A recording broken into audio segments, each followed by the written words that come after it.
Hey everyone, welcome back. And I'm super excited to introduce you to my friend, Alina Trigubenko, and her last name I can't pronounce. So I cannot say that for every single last name of the speakers today. And Alina is the CEO and founder of a company called Profit.io. It is another software company. And Alina is going to talk about productization of your coaching practice. Thank you so much for having me, Natalie. I definitely want to keep it as conversational as possible because I love to have an open dialogue versus just kind of, pouring a ton of data on you guys. Even though I did prepare too many slides for my own liking, I don't really like to present without the slides, but today I just had so much information that I thought it would be useful to put it in a structured way in a slide. So, just a tiny bit about myself. I am a coach, executive coach myself. Also, I'm a craniosacral practitioner. And why I started ProThief, because I've always been a client since I pretty much remember, my adult life. I've always been a client of a lot of different coaches, consultants, trainers, advisors. I always like to try and experiment a lot of new modalities to see how I can improve myself and, my own kind of quality of life and everything around it. So once I've been on the client side, you know, a lot, too many times probably, as well as I've been on the provider side, I saw that there is a huge gap. A lot of the coaching businesses, especially scaling ones, are really struggling with their tech enablement, with their tools.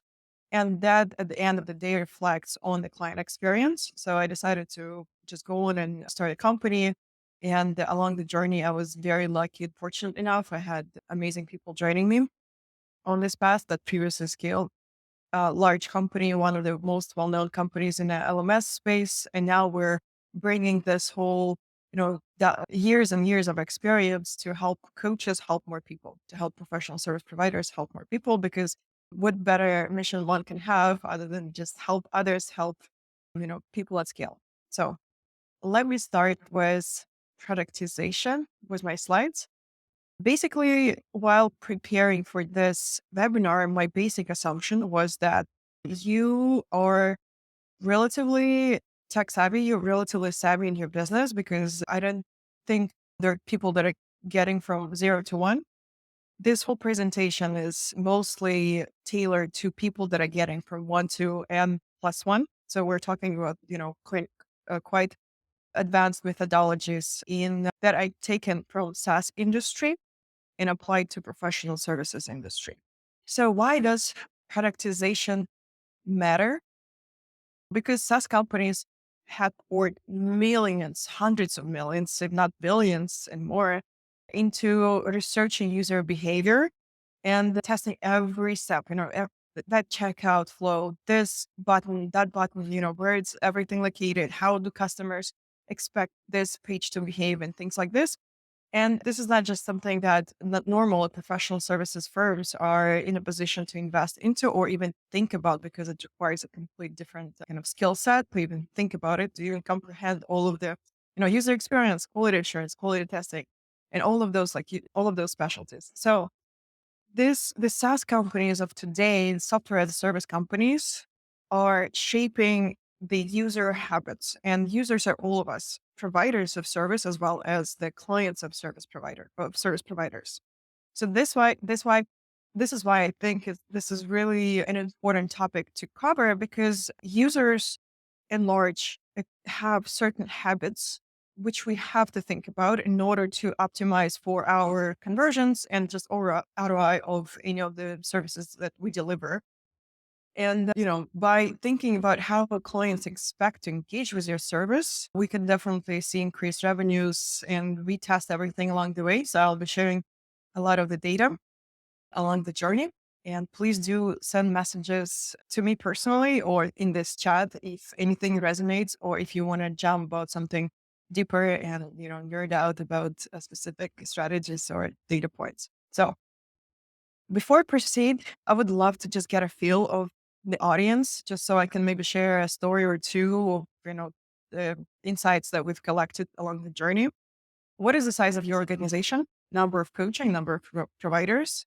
Do you have a sales team, or you're mostly marketing driven organization? How many admins, AAs do you have? And what are the top 1 to 3 areas where you see inefficiencies and you'd like to improve? So feel free to send the message, and I will try to personalize the some of the stories to you. So productization. Productization is a process of transforming coaching services into well-defined, scalable, and standardized product experiences, because really your services are your products. So that's why I'll keep referring to them as products throughout the presentation. This involves optimizing continuous. And when I talk optimizing, I mean continuous optimizing and measurement of your packaging. How do you position your services? Your go to market. How do you scale how do you bring your offering to the market? Service delivery intelligence. That means that how your clients engage with your offerings, and is it how clear it is for them to, for example, see the whole spectrum of services that you provide, and so that you can upsell and continuously resell into the existing client pool your new offerings or your existing offerings. And the last item is technology enablement, because in 2023, there's no way, without technology. Productization and digitalization is, of course, it's at the core of a lot of the strategies of software as a service businesses, as well as care as a service businesses, which I call professional services businesses. So, and then there's a lot that I can share, but I will be just sharing kind of high level insights on each of these bullet points. So it's easy for you to maybe apply something right away to your business. So the first one is packaging. What we really noticed by servicing hundreds and thousands of businesses, small and big, and we at Profi focus on scaling businesses. Our ideal customer persona is, you know, anywhere from 5 till hundreds of coaches working together. Well, we of course service solopreneurs, and then we serve smaller companies too. But what we noticed, very common thread across the client base, is that it's very difficult for them to clearly define their value prop. And that always, makes it harder for clients to resonate with the offering. So try using this formula in your next offering, in your next kind of packaging exercise. For example, at Profi, we help coaching first scale their businesses by providing an end-to-end secure operating platform. Or our mission statement, we help pros consolidate and streamline operations so they help more people. We noticed that once you tweak your value prop, your messaging, your packaging, we see a significant increase in conversions, because it's all about chemistry in coaching businesses as well as relationships. And it's hard to resonate with something that's not, clearly defined for the clients. Some of the most successful coaches that we serve, they are hyper personalizing their packaging. For example, we have one of our clients that helps, for example, expat female tech executives to improve their accent so they can feel more confident and achieve more. So this coaching business has really good conversions, and they are, it's easy for clients to understand that yes, this service and this coach is for me. So clear differentiation in product value proposition is the key to standing out in a competitive landscape, because there's a lot of executive coaches, there's a lot of life coaches, there's a lot of, different kind of coaches, but the more hyper personalized your value prop is and clearly structured, the easier it is for you to scale your offering. So let's go to the next one. So the next bullet point was about go to market latest best practices. And the first one is probably looking mysterious for you, but I'll explain. So again, as I mentioned before, all of those best practices that I've applied to the professional services industry are taken from the SaaS industry, software as a service. And I've seen the verification and big improvement in results of our clients, coaching businesses, coaching firms, once they start applying those methodologies. That's why there's a very strong correlation with the growth motions of software as well as in the professional services industry. So product led growth motion. That means that you basically start to engage with your clients before you try to convert them. In the professional services industry, that means that you provide some sort of free product, premium product first, and then you engage clients and then you try to upsell them to much higher offerings.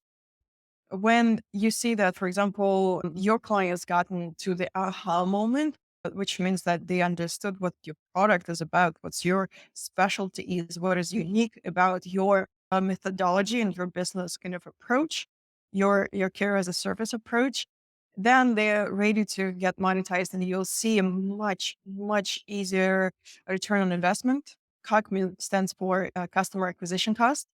So by providing some sort of freemium service that can be, I don't know, a recorded content, a recorded webinar, or maybe it's a community, then trying to monetize your clients, you just forex your return on investment basically versus trying to sell your clients right away before them even understanding what your service is about. So engagement also often means bringing clients to the aha moment as well as starting to build the loops. So, and that should be based on your premium offering. That's pretty obvious for health coaching businesses, but in general, coaching businesses are about building habits. So try to see how within there's very low investment because most likely you will scale first the freemium product, how you can start helping clients build habits.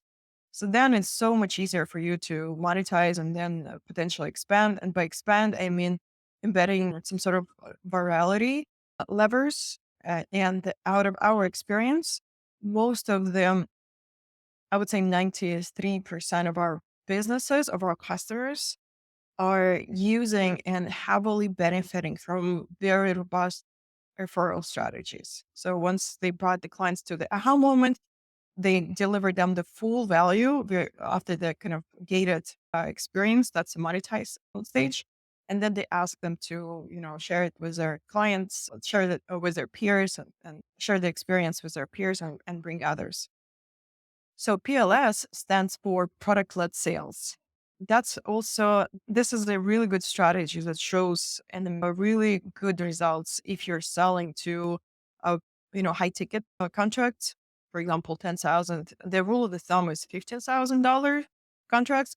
That's when you need humans in the loop, salespeople in the loop, because and that normally comes into the monetization stage, of course, because sales people, they're just so much better at bridging the value on how this, for example, product can actually help them in hyper personalize and tailor this pitch, this story to the client experience, as well as if you're selling into the corporate sector, you can start by engaging some of the employees and then trying to sell into the HR and their management roles, so that this offering is offered you're offering your service is offered at a company level, and then you have a proof of point that your some of their employees are already engaging with your services. We see our clients using that too. So the next bullet point is user generated content. That is one of the best practices in marketing right now, and demand gen, creating demand gen, lead gen.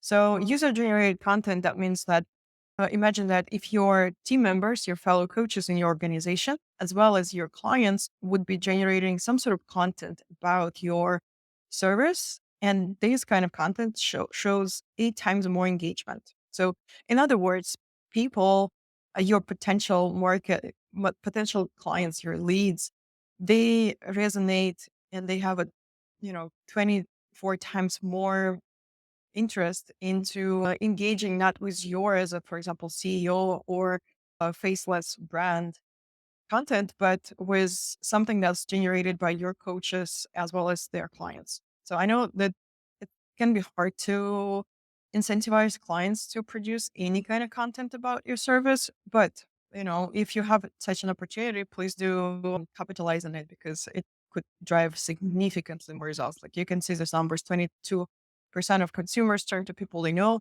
Especially this is true, as we all know, for the coaching businesses, because coaching businesses are mostly kind of relationship based businesses. So the more faces you show constantly under your like behind your brand, the more clients can trust and the easier for them it is to engage with your services. And of course, doubling down on kind of creating a continuous revenue stream from your clients is just so much cheaper than acquiring new traffic and acquiring new clients.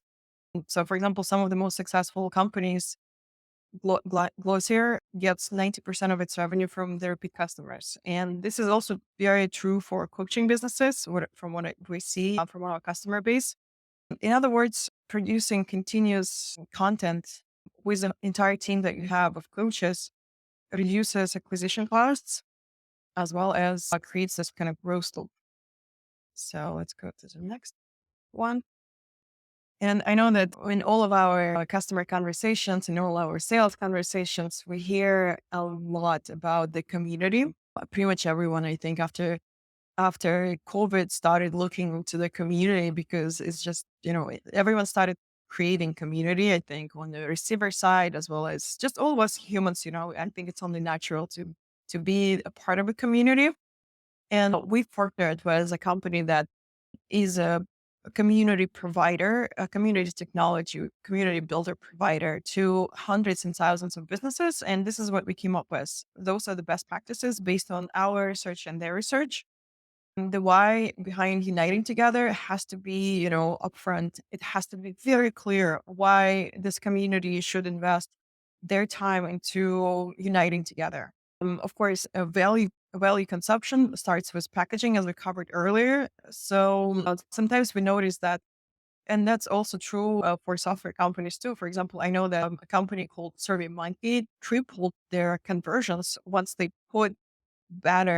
change the color of the banner into promoting their new offering. So imagine what you can do if you just make it super easy to access all of the services, and they're intuitively kind of located in the user journey, in the client journey. The next one, simple and incentivized value creation. This corresponds to the user generated content. So the more your clients engage into any kind of activity with you, and of course you have to get their permission. The more they create this growth loop because others are looking for this positive feedback from their peers. So if you can double down on this user generated content and continuous growth loop, clearly define their words. Of course, it's all about what kind of behavior we support, and whatever we support gets amplified. So, make sure that your values and you reward for the right behavior as far as your value centric actions, because that's going to just trickle down on the entire community. Accountability. We all know that in coaching, in behavior change programs, it's all about peer-to-peer partnership, peer-to-peer accountability that increases the retention rate as well as engagement and activation rate of any pretty much group-based coaching activity. And of course, I don't think I don't think I need to talk more about the mindfulness in leadership as well as diverse voices. That really there's enough data and there's, I think, enough conversations about it. Finally, and the next one is, of course, there is a lot of value in allowing your members, your community members, to shape the direction and by their feedback have a direct influence on how you shape your services further. So, service delivery intelligence.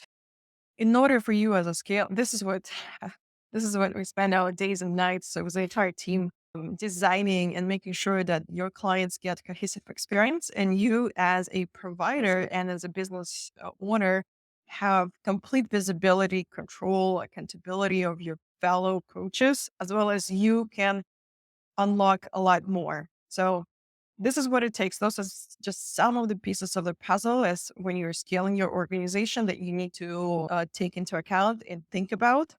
So what is your service delivery process like? And that is very difficult to even think about or comprehend if you're using multiple tools. And based on our data, most of the scaling organizations from 5 to 25 come from professional seats, coaches. they use on average 24 different tools. So imagine that before us, of course, and then we just optimize everything. It was one tool, all in one stop shop operating platform. But imagine that, if you can't comprehend what's your service delivery process like, that means that you can't train your coaches. That means that your clients at the end are suffering because they're not getting the streamlined service delivery experience or overall kind of service experience.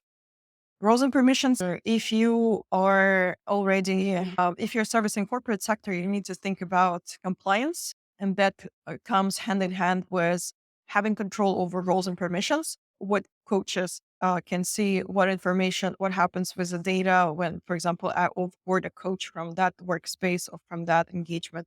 So this is what we all think about a lot. But if you're not using an integrated tool, you have to also consult with a lot of compliance professionals because it can get tricky, and all of this can result in loss of revenue and significant risks, especially if you're servicing corporate and enterprise sector. Goals and progress tracking, it has to be very intuitive for clients on how to track their goals, their habit forming, kind of progress, and everything else around that you design for them around the service. Billing and payments, it's very common that our clients, our customers before us lost revenue because they started providing the service before the payment came through, or they didn't get the right notification from their VAs or EAs or admins that the payment has not been paid, or there's a lot of stories I can share. Shared forms and templates. So it's all about, since I've covered before that clients are so tech savvy now, as users, we expect a very high level of digital experience with any service that we engage. All the Uber companies and all of the other companies, again, that invested millions and billions, they set the baseline now. And we as a service providers have to keep up with it by thinking about user experience and all the complete kind of digital enablement flow.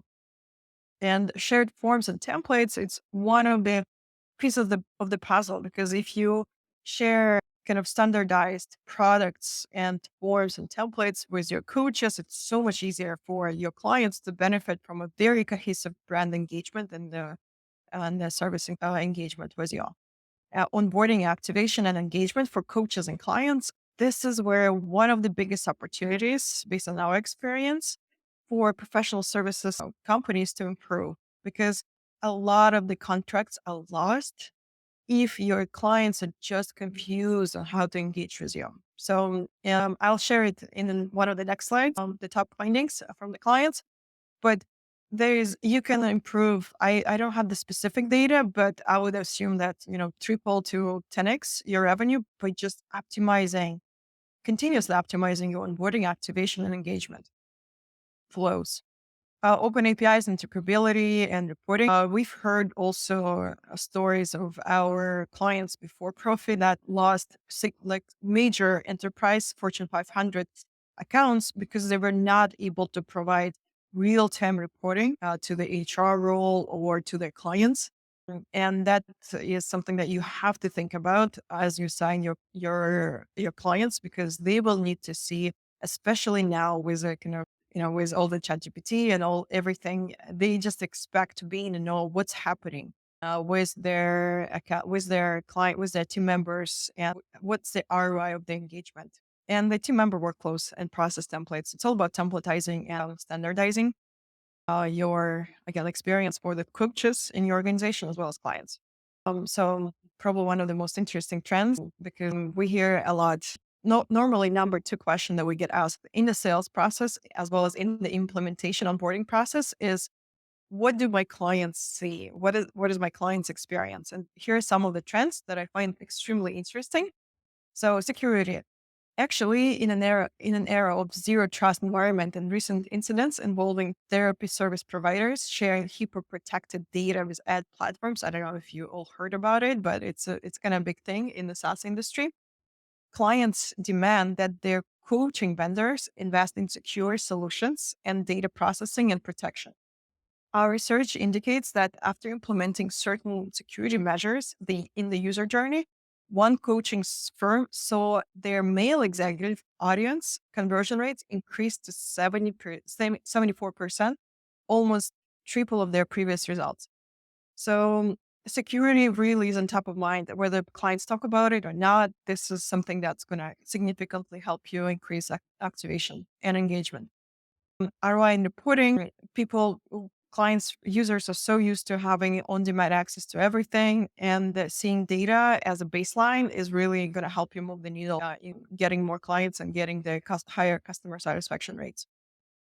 We see that, of course, there is a 97% completion rate in programs that are hybrid learning versus, let's say, pre-recorded content. And by hybrid learning, I mean that there's human in the loop. And one of the big trends that we see is clients actually expect a simple, professional, all-in-one experience that is provided to them as far as, let's say, digital experience of their engagement with coaches.